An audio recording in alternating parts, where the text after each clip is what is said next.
Ontem nós mostramos nesse programa algumas falas, inclusive de petistas em ataques frontais ao STF que ficaram impunes. Mas não foram apenas eles que fizeram esses ataques. Vamos relembrar mais um caso hoje. O da deputada Joyce Hasselmann, que falou em vídeo de 2019 sobre intervenção do Supremo e no Exército. Vamos relembrar então Joyce retornando então ao PT e seus asseclas. Relembramos um ataque direto. Vamos lá. Se isso acontecer, minha gente, se o Supremo continuar com isso, quem vai pedir o artigo 142 sou eu, nas ruas com vocês. Se o Supremo continuar causando essa insegurança jurídica, jogando contra a nação, jogando contra a Lava Jato, jogando contra o povo brasileiro, quem vai defender o artigo 142 sou eu. Não há a menor possibilidade da nação engolir quieta o ativismo jurídico e o legislar porco que o Supremo está fazendo. O Supremo Tribunal Federal está criando um legislativo porco, mais porco do que esse que nós já temos. Toffoli, advogado do PT. Gilmar Mendes, traidor da pátria. Gilmar Mendes, traidor da pátria, que defendia a lei, a justiça, a prisão em segunda instância, a ordem e a moral, até que a Lava Jato chegasse a seus amigos, seus comparsas, cupinchas, colegas, o que você quiser. Todo mundo sabe que a Aécio e o Gilmar são assim.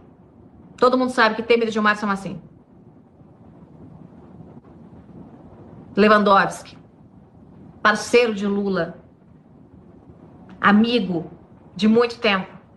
Dona Marisa Letícia tinha íntimas relações com a família de Lewandowski. Da casa de Lula. Da casa de Lula. Nós temos esse trio debochando da nação brasileira. Chega. Chega. Essa palhaçada tem que acabar. Essa palhaçada tem que acabar. Porque se continuar desse jeito, até esse momento, relutou em falar numa intervenção do Exército, vai falar. Entre eles eu. Se o Supremo continuar agindo como está, o Supremo tem que ser dissolvido. Lamento. Mas se os outros ministros não têm força para segurar esse trio pró-Lula, pró-impunidade, pró-PT, pró-corruptos, pró-Aécio, se os outros ministros do Supremo não tem força para segurar esses três que estão deixando todos de joelhos, então não servem para nada. Se isso acontecer, minha gente... Muito bem, colocamos aí então Joyce Hasselmann, né? Ontem fez críticas a nós aí, porque estávamos falando contra a prisão do deputado, coerente, né? Porque não, a internet não perdoa. Agora, eu queria convidar o ministro Alexandre de Moraes a prender também, porque disse que ele criou o flagrante eterno, né? Havendo vídeo na internet, está caracterizado o flagrante. Está aí o vídeo. Manda prender. Prende o Lula, aqueles que a gente mostrou ontem. Seja coerente, ministro. Está aí, ó. Quer fechar o Supremo.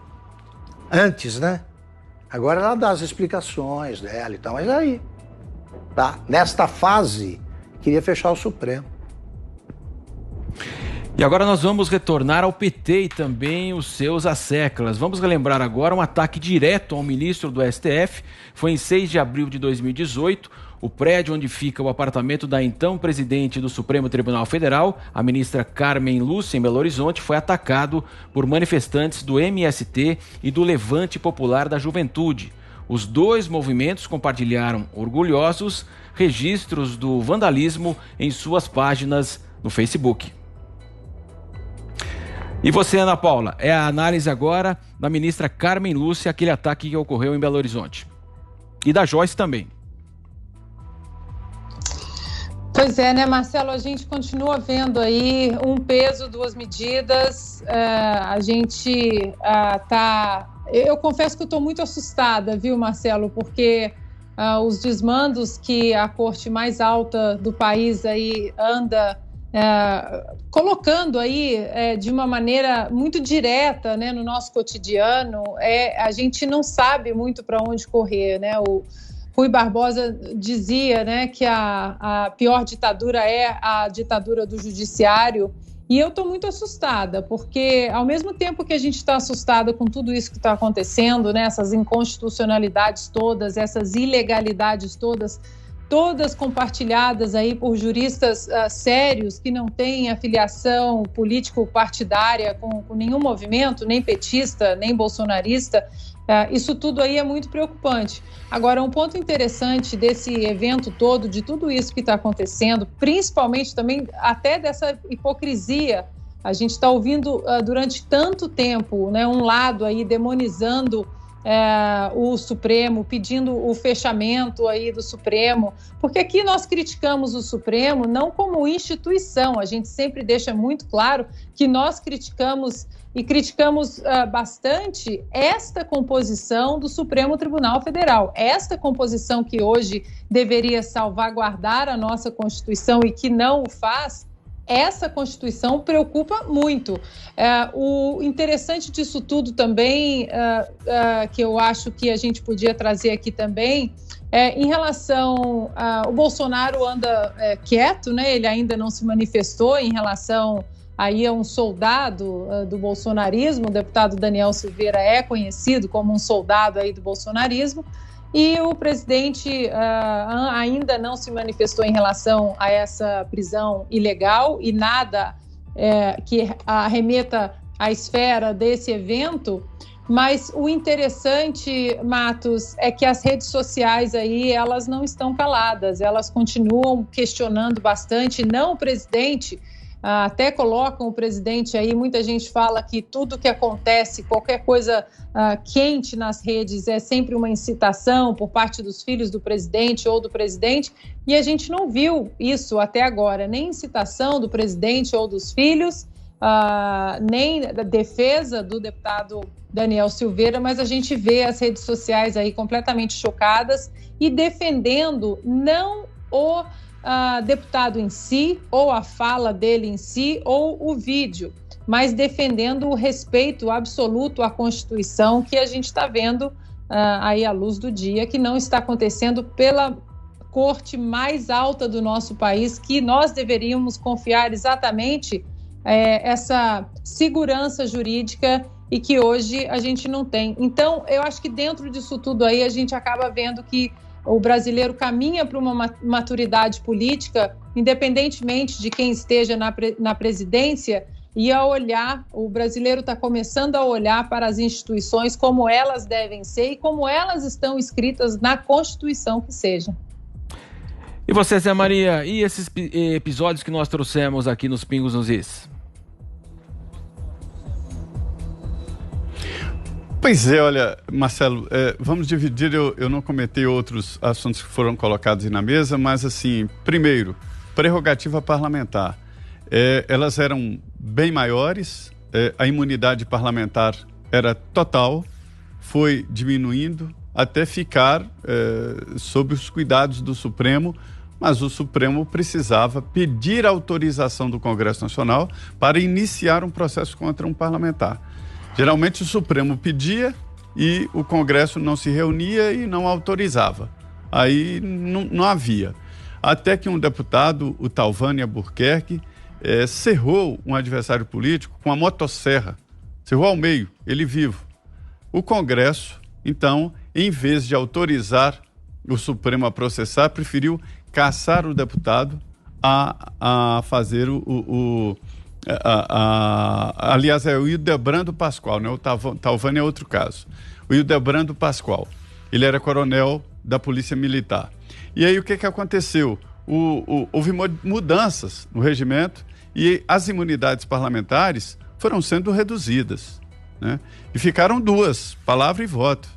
E total, como ensinou o Alexandre de Moraes, professor. Por que isso?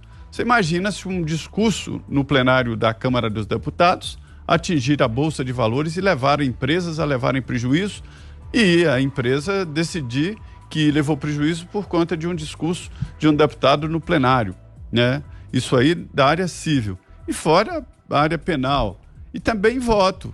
Há que se ter segurança de votos, como tem o juiz, né? A garantia de sentença, que não pode ser julgado quanto à sentença. E aí eu volto à questão. As imunidades parlamentares elas foram criadas e recepcionadas em todas as constituições para proteger o povo, proteger a sociedade, não o direito individual do deputado.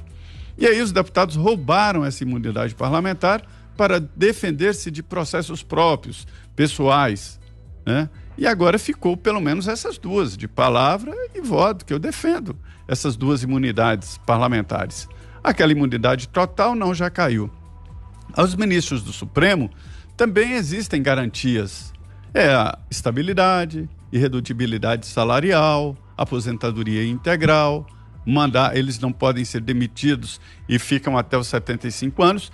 Isso não é que ele foi ungido pela mão de Deus e ganhou essa diferença do trabalhador comum. É porque ele lida exatamente com pressões. Então ele tem as prerrogativas de ministros para aguentar essas críticas e pressões e agir exatamente segundo a sua própria consciência. Eu uso essa palavra porque no governo Fernando Henrique, durante uma coletiva de imprensa transmitida por todos os veículos, ele estava em guerra com o senador Antônio Carlos Magalhães, que era muito forte, poderoso no Congresso, e eu perguntei a queima-roupa ao presidente Fernando Henrique: o senhor tem medo do ACM? E ele me responde: nunca esqueci. Olha, Zé Maria, ninguém constrange o presidente da República senão a sua própria consciência. E é assim, tem que ser assim. Ninguém constrange o ministro do Supremo senão a sua própria consciência. Não precisa ficar com medinho. Fulano fez pressão. Não adianta pressão, porque o ministro tem as suas garantias. Então isso é sobre a imunidade parlamentar. Sobre prisão, é uma decisão tão radical dentre as radicalidades na justiça que a própria Constituição admite o habeas corpus em qualquer circunstância, ou seja, numa cadeia alguém pode assinar um habeas corpus num guardanapo e não precisa ser advogado. O juiz é obrigado a despachar. Então, de tamanha importância aí da liberdade. E por último, o próprio Supremo decidiu que só pode haver a prisão em condenação de última instância, ou seja, depois do transitado em julgado. Foi um debate sobre Lula, mas o Supremo decidiu. O deputado Daniel Silveira não tem um processo transitado em julgado e ele foi preso pelo Supremo Tribunal Federal, para você ver as incoerências, né? Agora, sobre esses ataques anteriores a ministros do Supremo Tribunal Federal, são muito comuns, aconteceram durante toda a história. A gente vê lá o PT fez isso, o Damus, que era presidente da Ordem dos Advogados do Brasil do Rio de Janeiro, por último essa deputada aí, enfim, vários fizeram ataques ao Supremo Tribunal Federal. Há aqui a clara indicação de que, na verdade, é um basta o Supremo dizendo: olha, não vamos tolerar esse tipo de procedimento. E um recado direto ao presidente Jair Bolsonaro. Hoje, o presidente da Câmara esteve com o presidente Jair Bolsonaro, o presidente Arthur Lira. E ali eles falaram exatamente sobre o que está acontecendo, né, nessa decisão da Câmara sobre o Daniel. E o presidente foi aconselhado exatamente a ficar distante, deve ficar distante. Ele deve falar por último, quando essa situação estiver resolvida. Mas politicamente já estão entendendo aqui como um recado claro ao presidente essa decisão estranha e esquisita, por isso nós estranhamos contra o deputado Daniel Silveira.